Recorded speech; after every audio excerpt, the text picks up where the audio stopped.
What's up YouTube, Brock Ashby here. In this video I'm going to take you through the do's and don'ts of the bent over row. Please subscribe to my channel if you want to see more content like this. Let's get into it. Let's go.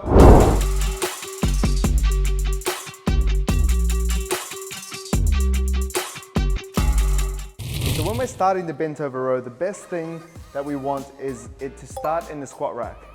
Okay, so a lot of people will try and do the bent over row from the floor, let's say, and even if there's weights on the side, I've taken them off so that you can see the barbell. But even if they're picking it up from the floor, we're wasting energy deadlifting the weight up and then doing the rows and then putting it on the floor or putting it back up here. So we may as well start it in the squat rack. So I like to start it in the squat rack because then all you have to do is take 1-2 steps back, hip hinge, and then get into the row. With the bent over row, it's a back exercise. But I like to focus on training the upper back when we're doing the bent over row, because we have the pronated grip, and when we row, our elbows flare outwards.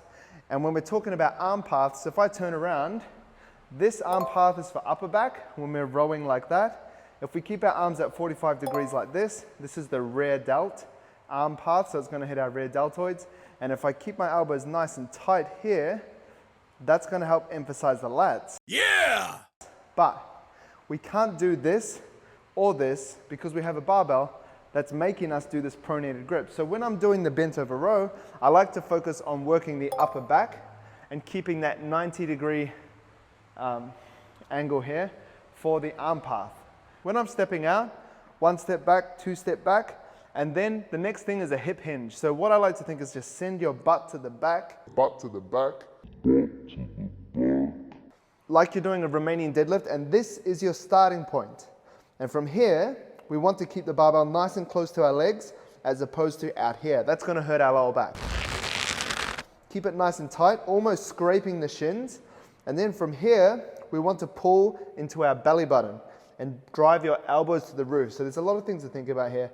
But pull to the belly button and drive your elbows to the roof. Instead of just thinking of pulling the weight up into your belly button, if you think of driving your elbows to the roof, it helps you use your back more as opposed to just using your biceps and your hands to pull it up.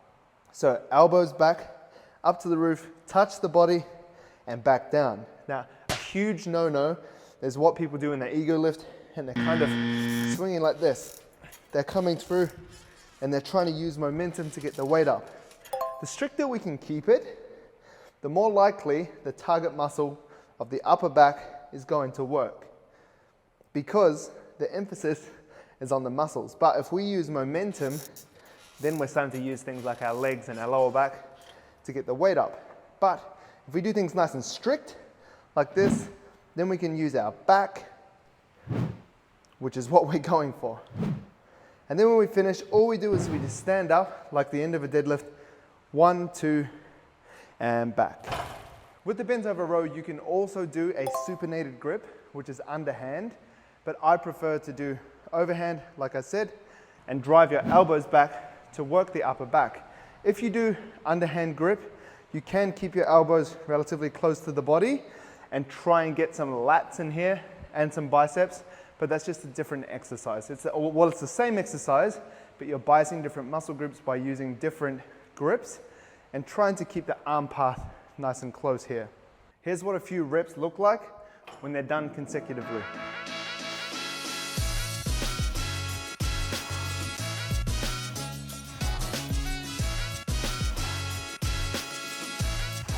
And there you have it. That's the bent over row do's and don'ts for good technique.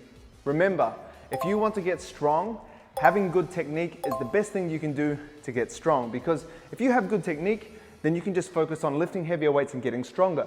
But if you have dodgy technique and you keep trying to lift weights that are outside your capacity, then you're not going to progress as fast because you'll probably get injured, or you'll have something that you do to cover up your bad technique that will ultimately prevent you from getting stronger. If you have great technique, that's going to be the best way to get stronger. So focus on technique and your strength will come as long as you continue to lift and continue to progress on the loads that you're lifting.